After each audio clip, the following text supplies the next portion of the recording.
नमस्कार दोस्तों, मैं संदीप कुमार आपका पुनः एक बार स्वागत करता हूं अपने YouTube channel political science with S के सर पर। दोस्तों, हम लोग जो यूनानी राजनीतिक चिंतकों के बारे में बात कर रहे थे, उसी क्रम में आज दोस्तों हम प्लेटो के जो बाकी बचे हुए दर्शन है उस पर बात करेंगे। हम लोगों ने प्लेटो पे दोस्तों जो उनका जीवन दर्शन है, जो जीवन परिचय था, उस पर बात कर ली थी और जो उनकी किताबें लिखी गई हैं उन पर बात कर ली थी। आज दोस्तों हम प्लेटो की न्याय व्यवस्था पर बात करेंगे।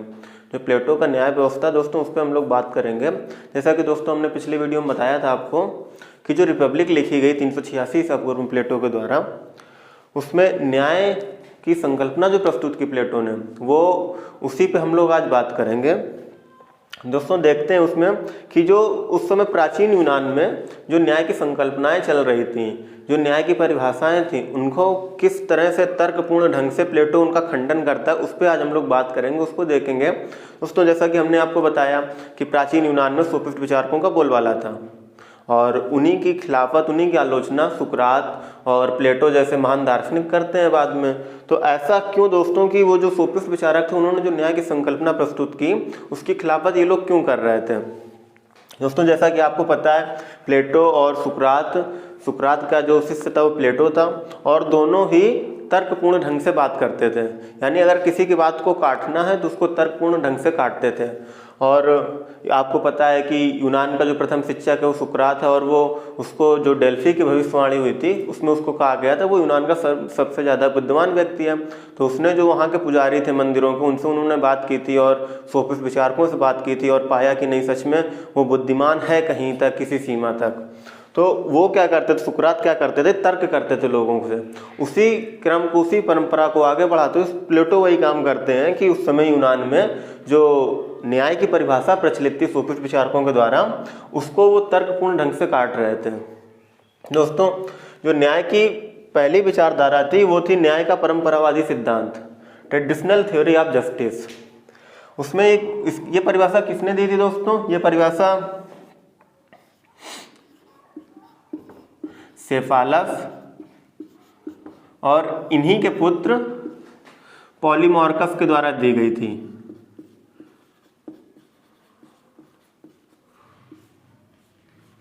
सेफालस और इन्हीं के पुत्र पॉलीमार्कस के द्वारा दी गई थी। इसका खंडन प्लेटो तर्कपूर्ण ढंग से करते हैं। दोस्तों ये जो सेफालस थे, सेफालस ने क्या कहा? सेफालस कहते हैं कि न्याय वो है जो व्यक्ति अगर झूठ नहीं बोलता, अगर व्यक्ति सत्य बोल रहा है और किसी का उधार लिया हुआ उसको टाइम पे चुका दे रहा है, तो वो न्याय कर रहा है। सेफालस का क्या कथन था कि न्याय, सेफालस की नज़रों में, सेफालस की दृष्टि में न्याय की परिभाषा थी कि अगर व्यक्ति सत्य बोल रहा है और वो किसी का जो उधार ले रहा है, वो ऋण अगर अपना टाइम पे चुका दे रहा है, तो वो न्याय कर रहा है। और उसी क्रम में इनके जो पुत्र हैं पॉलीमार्कस, वो कहते हैं व्यक्ति के साथ किया गया उचित व्यवहार ही न्याय है। पॉलीमार्कस क्या कहते हैं? व्यक्ति के साथ किया गया उचित व्यवहार ही न्याय है। और पॉलीमार्कस न्याय को एक कला मानते हैं और कला का उचित प्रयोग ही न्याय है इनकी दृष्टि में। और ये कहते हैं मित्र के साथ मित्रता का प्रयोग, ये जो पॉलीमार्कस हैं ये कह रहे हैं मित्र के साथ मित्रता का व्यवहार और शत्रु के साथ शत्रुता का व्यवहार करना ही न्याय है इनकी दृष्टि में। अब इसका किस तरह से प्लेटो खंडन करते हैं वो देखते हैं दोस्तों। सेफालस की बात पे प्लेटो कहते हैं कि सारी परिस्थितियों में सत्य बोलना न्याय नहीं हो सकता है। जैसे कि दोस्तों आपको पता है कि जो समय होता है वो एक सा नहीं रहता है। तो सेफालस की जो बात होती है, जो उसका कथन होता है, उसका खंडन प्लेटो इसी बात से करते हैं कि समस्त परिस्थितियों में सत्य बोलना न्याय नहीं कहला सकता है। जैसे अभी आप लोगों को पता है कि कुछ महीने पहले जो भारतीय वायुसेना के एक सैनिक थे अभिनंदन, वो अपने एयरक्राफ्ट से दुर्घटनाग्रस्त हुआ उनका एयरक्राफ्ट और वो पाकिस्तान की सीमा में गिर गए। और वहाँ पे जब वो पाक आर्मी के द्वारा बंदी बना लिए जाते हैं, तो वहाँ पे उनसे वो पाक आर्मी, अगर उनसे कोई आर्मी के सीक्रेट पूछती, उनसे आर्मी के जो राज्य हैं जो वो पूछती अगर, तो अगर वो बता देते वहाँ पे, अगर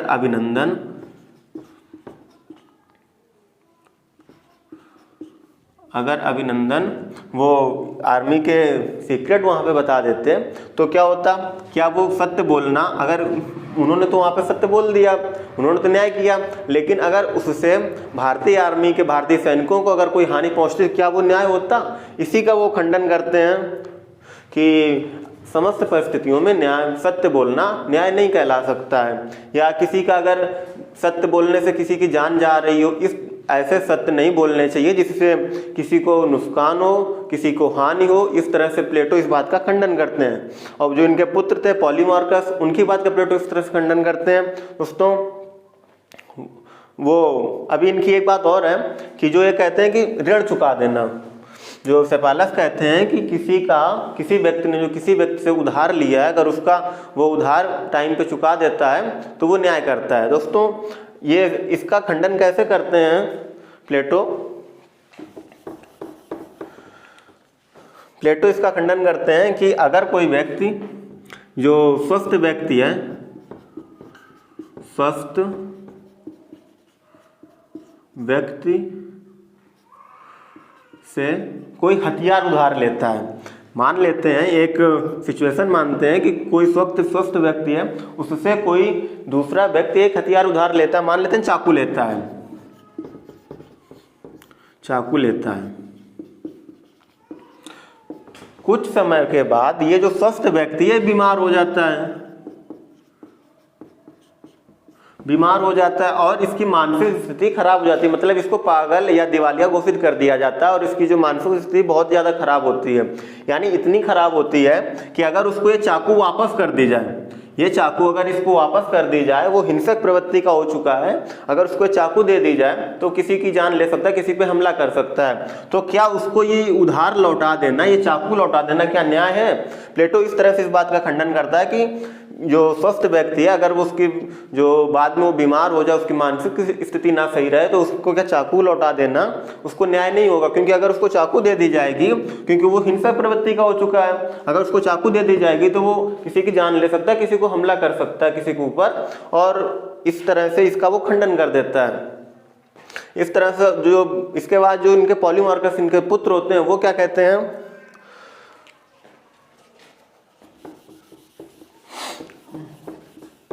पॉलीमार्कस कहते हैं कि उचित व्यक्ति के साथ उचित व्यवहार करना ही न्याय है। जो इनके पुत्र हैं वो कह रहे हैं कि किसी व्यक्ति के साथ उचित व्यवहार करना ही न्याय है। और पॉलीमार्कस न्याय को एक कला मानते हैं। पॉलीमार्कस न्याय को क्या मानते हैं? न्याय को कला मानते हैं ये। अब इस कला का उचित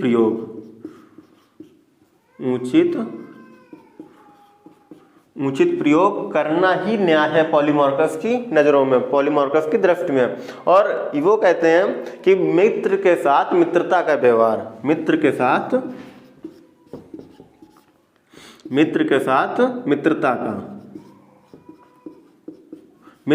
मित्रता का और शत्रु के साथ शत्रुता का व्यवहार करना ही न्याय है। पॉलीमार्कस कहते हैं दोस्तों कि जो न्याय है वो व्यक्ति के साथ व्यक्ति के उचित व्यवहार करना, कि मान लो अगर कोई व्यक्ति है उसके साथ उचित व्यवहार करना, जिसकी वो अपेक्षा रखता है आपसे, वही आपका न्याय है। और इसको बाद में वो कहते हैं कि न्याय को वो कला मान लेते हैं और कला का उचित प्रयोग ही न्याय कहलाता है। और बाद में वो कहते हैं, एक और लाइन कहते हैं वो, कि मित्र के साथ मित्रता का प्रयोग और शत्रु के साथ शत्रुता का प्रयोग करना ही न्याय है। प्लेटो दोस्तों इसका किस तरह से खंडन करते हैं? प्लेटो कहते हैं ये कहना तो आसान है कि मित्र के साथ मित्रता का प्रयोग और न्याय, और शत्रु के साथ शत्रुता का प्रयोग करना ही न्याय। लेकिन समस्या इस बात की है कि मित्र कौन है? मित्र कौन है? समस्या इस बात की है कि मित्र कौन है। क्योंकि आज क्या होता है दोस्तों कि जो मित्र होता है आपका, वो शत्रु के भेष में आपके साथ रहता है हमेशा, और जब उसको मौका मिलता है वो आपको हानि पहुंचा देता है। तो प्लेटो इसी बात को कहते हैं कि मित्र कौन है। हमको ये नहीं पता चल पाता है कि मित्र कौन है, क्योंकि वो तो आपके साथ मित्रता का व्यवहार कर रहा है आपको दिखाने। अब इस तरह से पॉलीमार्कस और सेफालस के दोनों जो तर्क थे उसका प्लेटो तर्कपूर्ण ढंग से खंडन करते थे। अब दोस्तों हम दूसरे जो उनको वहाँ के वो थे सोफिस्ट विचारक, उनके बारे में बात करेंगे। जो ये न्याय के उग्रवादी सिद्धांत थे, ये थे थ्रेसीमेकस।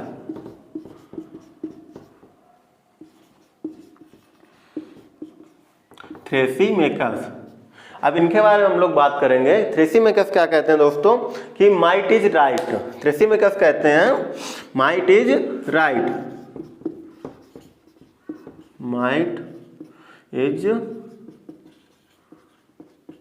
Might is right. थ्रेसिमेकस का जो न्याय का उग्रवादी सिद्धांत है, न्याय का जो क्रांतिकारी सिद्धांत है, उसके बारे में थ्रेसिमेकस का कहना है, जो इनका कथन है वो कहते हैं माइट इज राइट, शक्ति ही पावर है, शक्ति ही पावर है। और दोस्तों इससे संकल्पना निकल के आती है कि जो शक्तिशाली है वही राज्य करेगा। क्या निकल के आती है दोस्तों? जो शक्तिशाली है वही न्याय करेगा, वही शासन करेगा दोस्तों, न्याय नहीं शासन करेगा।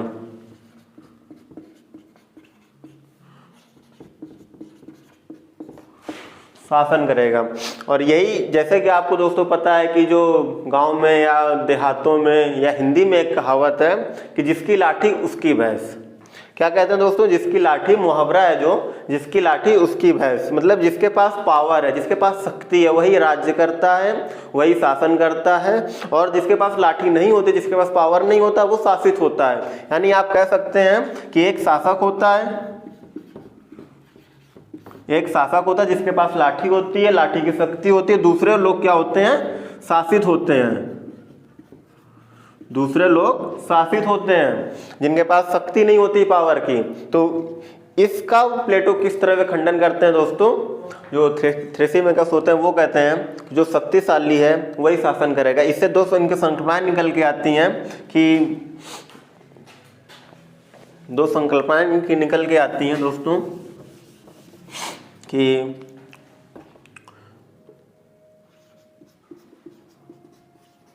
शासक शासन करेगा, शासक शासन करेगा। थ्रेसिमेकस क्या कहते हैं कि जो शासक वर्ग होता है, जो शासक होता है, जो राजा होता है, वो क्या करता है? जिसके पास लाठी की शक्ति होती है, पावर की शक्ति होती है, वो उनको लिए क्या कहते हैं कि जो शासक होता है वो शासक अपने हित के लिए शासन करेगा। एक वो क्या कहते हैं? शासक वर्ग, शासक अपने हित के लिए शासन करेगा। दूसरा कहते हैं दोस्तों अन्याय न्याय से श्रेष्ठ है। थ्रेसिमेकस क्या कहते हैं कि जो शासक वर्ग होता है, जो राजा होता है, वो अपने हित के लिए शासन करता है। और दूसरी बात वो कहते हैं अन्याय न्याय से श्रेष्ठ है। इसका खंडन प्लेटो किस तरह से करते हैं कि प्लेटो इसको उदाहरण देते हैं कि जैसे एक शिक्षक होता है, एक टीचर होता है, वो जो बच्चे को शिक्षा देता है वो उसको अपनी कला को एक तरह से ट्रांसफर कर रहा होता है अपने बच्चे में। जो उसका शिष्य होता है उसमें अपनी कला को ट्रांसफर कर रहा होता है, उसका और उसका कोई लक्ष्य नहीं होता है, वो एक तरह से अपनी कला को ट्रांसफर कर रहा होता है। ट्रांसफर इस तरह से दोस्तों कर रहा होता है कि जो शिक्षक, जो शिष्य होता है शिक्षक का, उसमें क्या होता है, उसके वो गुण निकाल रहा होता है, गुण निकालता है बाहर।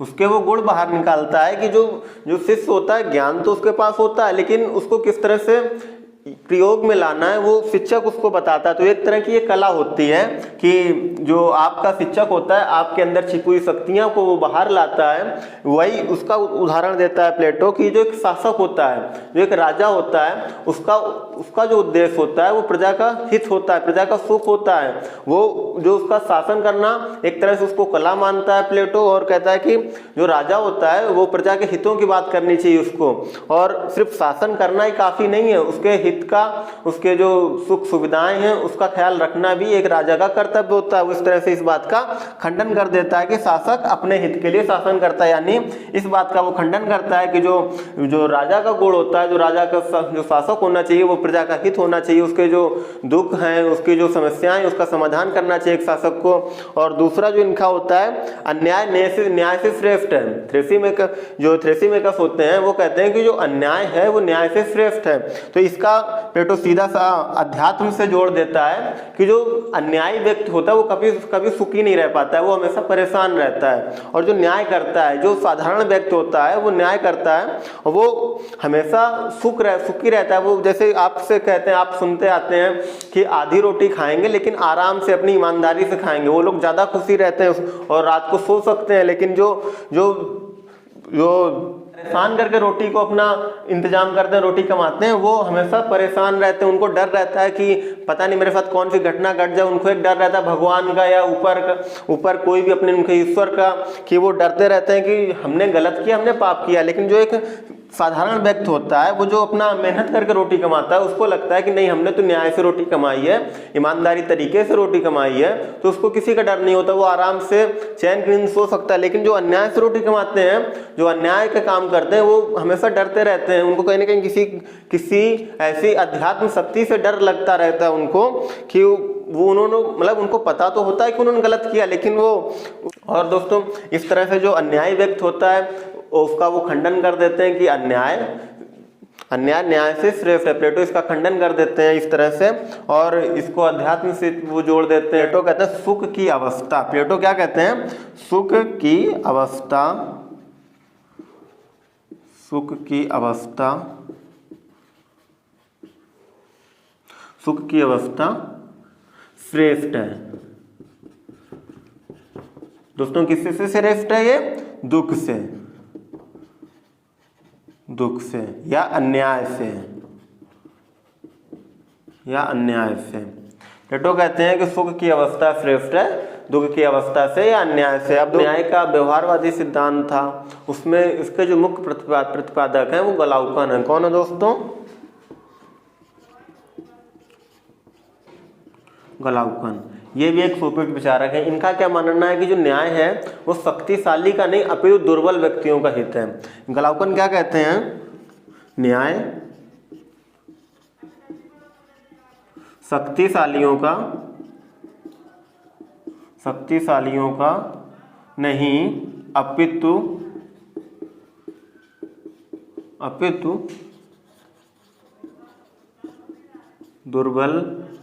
दुर्बलों का हित है। इसका दोस्तों दुर्बलों का हित है, दुर्बलों का हित है। न्याय क्या है दोस्तों? शक्तिशालियों का नहीं अपितु दुर्बलों का हित है।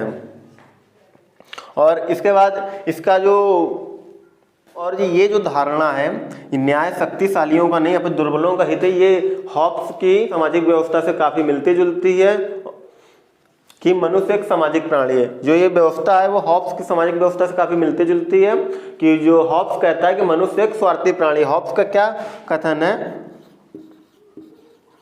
हॉब्स क्या कहते हैं? मनुष्य एक स्वार्थी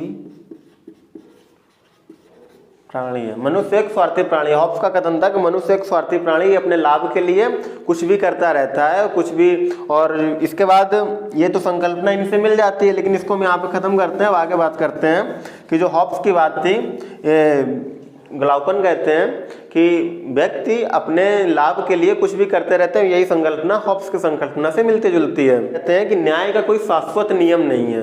ग्लाउकन क्या कहते हैं? न्याय का कोई शाश्वत नियम नहीं है, परिस्थितियों के अनुसार लोग नए नियम बना लेते हैं, वही न्याय होता है। ग्लाउकन कहते हैं कि न्याय का कोई शाश्वत नियम नहीं, बना बनाया कोई नियम नहीं, परिस्थितियों और काल के अनुसार न्याय बदलता रहता है, न्याय की परिभाषा बदलती रहती है। जैसे कि दोस्तों आज आप लोग देखते हैं कि जो संविधान में इतने सारे अनुच्छेद हैं वो समय के अनुसार चेंज होते रहते हैं, उनमें बदलाव आते रहते हैं, उनमें संशोधन होते रहते हैं। उसी तरह से न्याय का जो व्यवहारवादी सिद्धांत ग्लाउकन भी वही बात बोल रहा है कि न्याय परिस्थितियों के अनुसार उसकी परिभाषाएं बदलती रहती। तो जो प्राकृतिक अवस्था थी उसमें निर्बल व्यक्तियों को बहुत कष्ट उठाने पड़ रहे थे। प्राकृतिक अवस्था दोस्तों क्या होती है कि जब लोगों का जन्म होता है, जब सुख सुविधाएं नहीं होती हैं, कोई कानून नहीं होता, कोई नियम नहीं होते हैं, प्राकृतिक नियम होते हैं, वही प्राकृतिक अवस्था होती है। उसमें ग्लाउकन क्या कहते हैं कि लोगों को उस समय बहुत ही ज़्यादा अनेकों कष्ट उठाने पड़ते हैं, जिसके कारण लोग परेशान हो जाते हैं और आपस में लड़ाई झगड़ा करते हैं। उससे बचने के लिए लोग फिर क्या करते हैं, क्योंकि परिस्थितियां इस तरह की बन गई, लोग आपस में लड़ाई झगड़ा कर रहे हैं, तो उससे क्या बचने के लिए लोग क्या करते हैं, कोई नियम बनाते हैं, एक कानून बनाते हैं, नियम बनाते हैं। नियम क्यों बनाया गया? लोगों ने अपने लाभ के लिए, कि लड़ाई झगड़ा ना हो, हम लोग सुख शांति से रहें, इसलिए लोगों ने एक नियम बनाया। उसी नियम का पालन करना, क्योंकि दोस्तों अब यहाँ पे समझने वाली बात है, इन्होंने क्या कहा, न्याय शक्तिशालियों का नहीं अपितु दुर्बलों का हित है। यहाँ पे परेशान कौन होगा? जो दुर्बल होंगे। जो लड़ाई होगी, जो लोग आपस में झगड़ा करेंगे, उसमें परेशान कौन होता है? दुर्बल व्यक्ति परेशान होता है, जिसके पास शक्ति नहीं होती वो परेशान होता है। तो उन व्यक्तियों के लिए उन व्यक्तियों ने आपस में एक नियम बनाया कि नहीं, आप हमसे मत लड़िए और ये इस कानून का पालन करिए, जो भी कानून उस समय बनाए गए। तो उसमें उसी बात को जस्टिफाई कर रहा है कि जो नियम होते हैं वो दुर्बल व्यक्तियों के हित होते हैं, ना कि जो सबल व्यक्ति होते हैं, जो संपन्न व्यक्ति होते हैं, उनका हित है। इस बात को इस तरह से वो जस्टिफाई करते हैं। और एक दूसरी बात कहते हैं कि जो न्याय होता है, यहीं पे इनके एक नई बात निकल के आती है, न्याय भय का शिशु है। न्याय क्या है दोस्तों? भय का शिशु है। Justice is the child of fear. Glaucon क्या कहते हैं? Justice is the child of fear. न्याय भय का शिशु है। और इसी संकल्पना को ये इस तरह से जस्टिफाई कर देते हैं कि जो न्याय होता है वो शक्तिशालियों का नहीं अपितु दुर्बल व्यक्तियों का हित होता है। और ये संकल्पना हॉब्स की सामाजिक व्यवस्था से मिलती जुलती है, क्योंकि हॉब्स कहता है मनुष्य स्वार्थी प्राणी होता है, वो अपने लाभ के लिए कुछ भी करता रहता है। और इसी के तरह से जो दुर्बल व्यक्ति होते हैं, जब आपस में उनकी लड़ाई होती है, वो परेशान होते हैं प्राकृतिक अवस्था में, तो वो ऐसे कुछ नियमों की खोज करते हैं, ऐसे कुछ नियम बनाते हैं जिससे उनको सहायता मिले। और उन नियमों को उनकन होते हैं, वो कहते हैं, उन्हीं परिस्थितियों से प्रेरित होकर उनका एक नियम, वो अपना एक नियम बनाते हैं, जिसको वो कहते हैं न्याय भय का शिशु है। तो इस तरह के जो इनका सोफिस्ट विचारक थे ग्लाउकन, जो इन्होंने थ्योरी दी कि न्याय भय का शिशु, इसका प्लेटो पूर्ण रूप से खंडन करते हैं तर्कपूर्ण तरीके से। वो क्या कहते हैं कि जो न्याय होता है वो कोई बाहरी वस्तु नहीं है, कोई भौतिक वस्तु नहीं है कि हम किसी चीज से न्याय ले रहे हैं। ये वो प्लेटो कहते हैं कि न्याय एक अंदरूनी वस्तु है, अंतरात्मा से निकलता है। न्याय क्या है दोस्त? कि वो अंतरात्मा से निकलता है न्याय, वो कोई बाहरी वस्तु या भौतिक वस्तु नहीं है जिससे प्रेरित होकर हम न्याय कर रहे हैं। न्याय एक अंतरात्मा से करते हैं। जैसे कि आप आजकल आप देख रहे हैं, किसी ऑफिस में जा रहे हैं, कोई लोग भ्रष्टाचार जो वहाँ पे हर जगह फैला होता है, उस तरह से किसी ऑफिस में फैला होता है। आपका कोई काम फंसा हुआ है, आपकी कोई फाइल फंसी हुई है, आप अगर उस काम को करवाना चाह रहे हैं तो आपको किसी न किसी को थोड़ा बहुत पैसा देना पड़ जाता है। कहीं ना कहीं पे हर व्यक्ति के साथ ऐसी सिचुएशन आती है जिसका वो सामना करता है। वो क्या करता है कि मैं उसको पैसा दे देता हूँ और मेरा काम जल्दी हो जाएगा। लेकिन जो वहाँ पे टेबल के उस तरफ जो व्यक्ति बैठा हुआ है, जो ऑफिसर बैठा हुआ है, वो किसी ने, अब उसको देखने वाला तो कोई है नहीं, वो चाहे तो पैसा ले ले, चाहे तो नहीं ले। लेकिन होता क्या दोस्तों, वो किसी न किसी एक ऐसे सीनियर अथॉरिटी से डर रहा होता है कि उसको ये लगता है कि जैसे भगवान मेरे साथ अन्याय करेगा, ईश्वर मेरे साथ अन्याय करेगा अगर मैं इससे पैसा लूंगा, इसका घूस लूंगा, तो वो इस तरह से डर जाता है। इसी तरह से प्लेटो कहता है कि जो न्याय होता है वो अंतरात्मा की आवाज होती है, ना कि किसी भौतिक वस्तु का उससे प्रेरित कोई नियम होता है। इस तरह से उसका वो खंडन कर देता है पूर्ण रूप से। तो फिर बाद में कहता है कि जो न्याय होता है दुर्बल और सबल दोनों के हित में होता है। प्लेटो बाद में क्या कहते हैं कि जो न्याय होता है, प्लेटो कहते हैं न्याय दुर्बल और सबल दोनों व्यक्तियों के हित में है।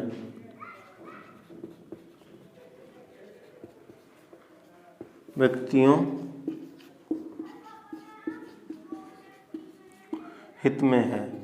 प्लेटो कहते हैं कि जो न्याय है वो दुर्बल और सबल दोनों व्यक्तियों के हित में है। जो प्लेटो पहले सेपालस फिर पॉलीमार्कस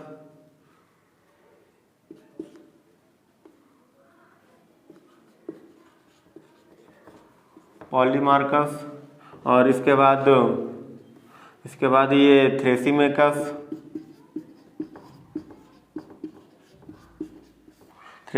फिर ये गलाउकन, इन सब के जो तर्क, जो न्याय व्यवस्था थी उसको वो तर्कपूर्ण ढंग से उसको खंडन कर देते हैं और उन्होंने अपनी न्याय व्यवस्था लाते हैं। प्लेटो के नज़र में, प्लेटो की दृष्टि में न्याय क्या है दोस्तों? प्लेटो अंत में क्या कहते हैं कि जो न्याय होता है प्लेटो की दृष्टि में, वो क्या कहते हैं कि न्याय मानव आत्मा की उचित अवस्था है। न्याय क्या है? मानव आत्मा की उचित अवस्था है और मानवीय स्वभाव की प्राकृतिक मांग है। क्या कहते हैं प्लेटो? मानव आत्मा की उचित अवस्था है न्याय। प्लेटो कहते हैं न्याय जो है वो मानव अवस्था की उचित अवस्था है और मानवीय स्वभाव की प्राकृतिक मांग है कि जो न्याय व्यक्ति, दोस्तों ऐसा उन्होंने क्यों कहा? इसका एक मुख्य कारण है कि प्लेटो न्याय को आंतरिक मानता है।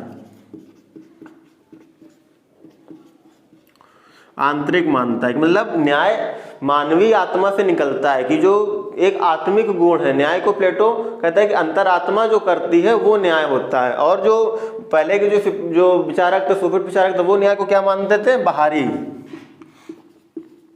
कि माइट इज राइट, शक्तिशालियों का हित है ना कि दुर्बलों का हित। इस तरह से जो बाकी, या झूठ नहीं बोलना, सत्य बोलना, लोगों को उधार चुका देना, वो एक बाहरी न्याय मानते थे, भौतिक वस्तुओं से जोड़कर उसको देख रहे थे। लेकिन ये क्या कहते, प्लेटो क्या कहते हैं कि अंतरात्मा से जोड़ते हैं, अध्यात्म से एक तरह से जोड़ते हैं। तो इस तरह से ये क्या कह रहे हैं कि जो न्याय है वो मानव आत्मा का उचित अवस्था है और मानवीय स्वभाव का प्राकृतिक मांग है, प्लेटो कहते हैं। और इसको, न्याय को उन्होंने मुख्यतः इंद्रियों से जोड़ा हुआ है। न्याय को उन्होंने किससे जोड़ा है? इंद्रियों से। दोस्तों अभी उस पर बात कर रहे हैं हम लोग। दोस्तों प्लेटो कहते हैं कि जो मानवीय आत्मा होती है, प्लेटो क्या कहते हैं? मानवीय आत्मा जो होती है दोस्तों, उसमें 3 गुण होते हैं। मानवीय आत्मा में कितने गुण होते हैं दोस्तों? 3 गुण होते हैं। नंबर 1 कौन सा होता है?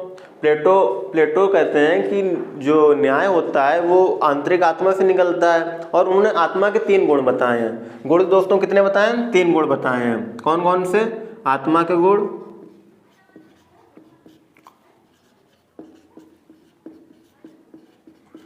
एक नंबर पे बताते हैं वो तृष्णा, दूसरे नंबर पे बताते हैं शौर्य, और तीसरे नंबर पे बताते हैं विजडम, बुद्धि। ये 3 गुण बताते हैं कि आत्मा के जो हैं वो ये 3 गुण हैं। और अगर इनका उचित अनुपात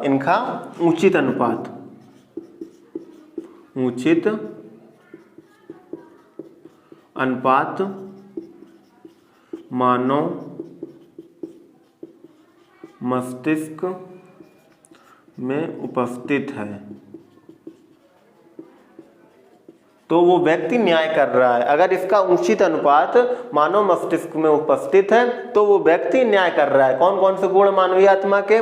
तृष्णा है, शौर्य है और ये बुद्धि है, यानी विजडम। और तृष्णा को क्या कहते हैं? एपिटाइट कहते हैं। शौर्य को क्या? स्पिरिट कहते हैं। और विजडम बुद्धि को कहते हैं। ठीक है। और अगर ये उचित अनुपात में व्यक्ति के मस्तिष्क में उपस्थित है तो वो व्यक्ति अपने साथ या दूसरे व्यक्तियों के साथ न्याय कर रहा है। तो इसके बाद प्लेटो न्याय के संबंध में राज्य का प्रतिपादन करता है। प्लेटो क्या करते हैं कि राज्य के संबंध में न्याय का प्रतिपादन करते हैं। वो कैसे दोस्तों? कि जैसे आप, एक एग्जाम्पल है कि जैसे आप इस 1 और 2 को आराम से अभी पढ़ पा रहे हैं, ठीक है, बिना ज़्यादा मेहनत के। लेकिन अभी आप इस 1 और 2 को बहुत ज़्यादा आराम से पढ़ पाएंगे क्योंकि ये बड़े अक्षरों में लिखा है और ये छोटे अक्षरों में लिखा है। प्लेटो क्या कहते हैं कि छोटे अक्षरों की तुलना में बड़े अक्षर आराम से पढ़े जा सकते हैं। यानी मस्तिष्क की तुलना में अगर इस न्याय को राज्य से जोड़ा जाए तो वो ज़्यादा आसानी से न्याय, ज़्यादा आराम पूर्वक न्याय कर सकता है। प्लेटो का कहना है कि छोटे अक्षरों की अपेक्षा बड़े अक्षरों को आसानी से पढ़ा जा सकता है। यानी अगर न्याय को हम राज्य से जोड़कर देखें तो न्याय के जो उद्देश्य हैं वो ज़्यादा सफल होंगे। तो राज्य के संबंध में प्लेटो के विचार क्या है कि राज्य क्या है? उन्होंने ये तो बता दिया कि जो न्याय होता है वो आत्मा के 3 गुणों से मिलकर बनता है, अगर उनका उचित अनुपात में प्रयोग किया जा रहा है वो न्याय होता है। तो कौन कौन से 3 गुण हैं? तृष्णा, और बुद्धि। और जो अब ये उन्होंने कहा कि ये उचित अनुपात में अगर किसी मानव मस्तिष्क में उपस्थित हो तो वो न्याय कर रहा है। लेकिन फिर उन्होंने क्या कहा कि छोटे अक्षरों की अपेक्षा बड़े अक्षर आसानी से पढ़े जा सकते हैं। इसका सीधा सा मतलब उन्होंने जो न्याय का लक्ष्य रखा वो व्यक्ति के लिए ना रखकर राज्य के लिए रखा। और राज्य क्या है प्लेटो की दृष्टि में? प्लेटो कहते हैं कि जो राज्य होता है, प्लेटो क्या कहते हैं दोस्तों कि जो राज्य है वो मानव मस्तिष्क का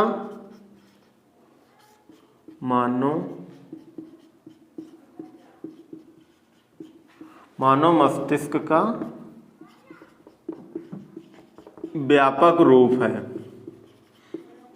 प्लेटो क्या कहते हैं कि जो राज्य होता है मानव मस्तिष्क का व्यापक रूप है। ऐसा दोस्तों वो क्यों कहते हैं? वो इसलिए कहते हैं कि वो कहते हैं कि राज्य का जन्म किसी चट्टान से नहीं हुआ है, ना ही किसी वृक्ष के बीज से हुआ है। प्लेटो कहते हैं राज्य का जो जन्म होता है वो मानव मस्तिष्क का व्यापक रूप होता है, उसका जन्म किसी चट्टान से नहीं होता और ना ही किसी वृक्ष के बीज से होता है, बल्कि उसका जन्म जो मानव मस्तिष्क के जो विचार होते हैं, जो उनका चरित्र होता है, उसका परिणाम होता है। तो कहते हैं कि जो मानव मस्तिष्क का जो व्यापक रूप है वो राज होता है, उसका जन्म किसी चट्टान से नहीं होता, किसी ओक के वृक्ष से के बीज से नहीं होता। और वो कहते हैं कि जो राज होता है वो मानव मस्तिष्क के विचारों का चरित्र का परिणाम होता है, और जहाँ वो लोग निवास करते हैं उसको राज कहते हैं।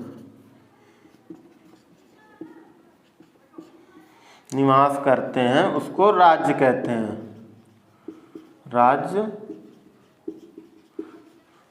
कहते हैं। दोस्तों जो प्लेटो मानवीय आत्मा के 3 गुण बताते हैं, जैसे प्लेटो मानवीय आत्मा के 3 गुण बताते हैं, तम रज सत, या उसको जैसे हिंदी में तम रज सत कहते हैं। और उसी को जैसे हमने अभी पीछे आपको बताया हुआ है कि जो पहला गुण होता है वो होती तृष्णा यानी भूख, दूसरा गुण होता है शौर्य, और तीसरा होता है बुद्धि। तो राज्य जो आत्मा के 3 गुण बताए वो क्या बताए? तृष्णा, दूसरा शौर्य, तीसरा बुद्धि। और जो राज्य के गुण 3 उन्होंने बताए हैं वो क्या है कि जो बुद्धिमत्ता है और जो साहस है और जो संयम है, 3 गुण राज के बताए हैं।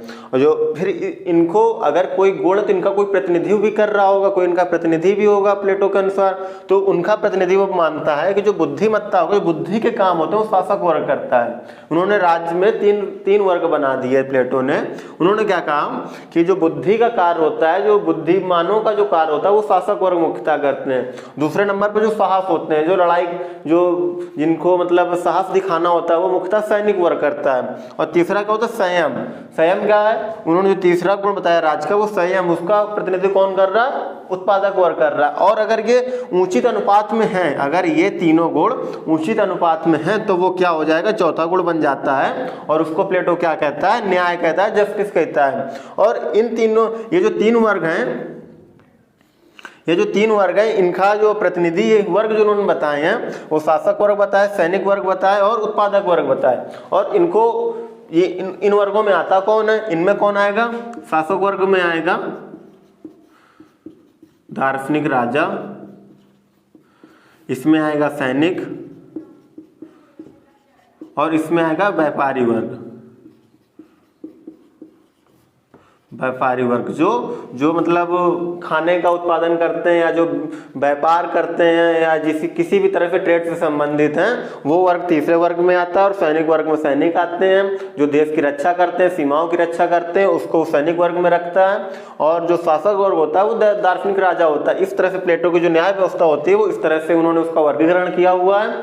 और प्लेटो का जो उन्होंने जो एक बात कही बाद में कि अपने कर्तव्यों को पूर्ण रूप से अच्छे से उनको पूरा करना ही न्याय है। प्लेटो क्या कहते हैं कि जो व्यक्ति के उनके कर्तव्य हैं, जो राज्य उनके कर्तव्य बताता है, अगर वो व्यक्ति अपने कर्तव्य पूर्ण निष्ठा से अगर पूरे कर रहा है तो वो राज्य के साथ और अपने साथ न्याय कर रहा है। प्लेटो का कथन ये बाद में कहते हैं कि जो व्यक्ति अपने कर्तव्यों को पूर्ण रूप से पालन कर रहा है, और एक बात यहाँ पे वो कहते हैं कि किसी दूसरे के कार्यों में हस्तक्षेप ना करे। व्यक्ति किसी दूसरे के कार्य में हस्तक्षेप ना करे, मतलब शासक वर्ग सैनिक वर्ग के कार्य में हस्तक्षेप ना करे, सैनिक वर्ग उत्पादक वर्ग के हस्तक्षेप ना करे, उत्पादक वर्ग किसी दूसरे वर्ग के कार्यों में हस्तक्षेप ना करे। तो व्यक्ति आपस में न्याय कर रहे हैं, अपनी आत्मा के साथ न्याय कर रहे हैं, अपने राज्य के साथ न्याय कर रहे हैं। दोस्तों, आज हम लोगों ने प्लेटो की न्याय व्यवस्था के बारे में पढ़ा, और जो उन्होंने अपनी रिपब्लिक में जो न्याय की संकल्पना प्रस्तुत की उसके बारे में आज हम लोगों ने पढ़ा। अब प्लेटो का जो दूसरा सिद्धांत आएगा, हम लोग शिक्षा व्यवस्था। प्लेटो ने जो शिक्षा सिद्धांत दिया अपनी रिपब्लिक में, जैसा कि रूसो ने कहा कि जो रिपब्लिक है वो शिक्षा पर लिखा गया सबसे बड़ा ग्रंथ है। तो अब हम लोग उनकी शिक्षा व्यवस्था पे बात करेंगे। एजुकेशन सिस्टम प्लेटो का, ठीक है दोस्तों। तो अब नेक्स्ट वीडियो में हम लोग एजुकेशन सिस्टम पे बात करेंगे। आज यहीं तक। और दोस्तों, अगर आपको कोई अब तक प्लेटो से संबंधित कोई भी सवाल अगर आपके दिमाग में आ रहा है तो दोस्तों आप हमसे पूछ सकते हैं नीचे कमेंट में, और हम आपका जवाब अगले वीडियो में देंगे। और तब तक के लिए दोस्तों नमस्कार।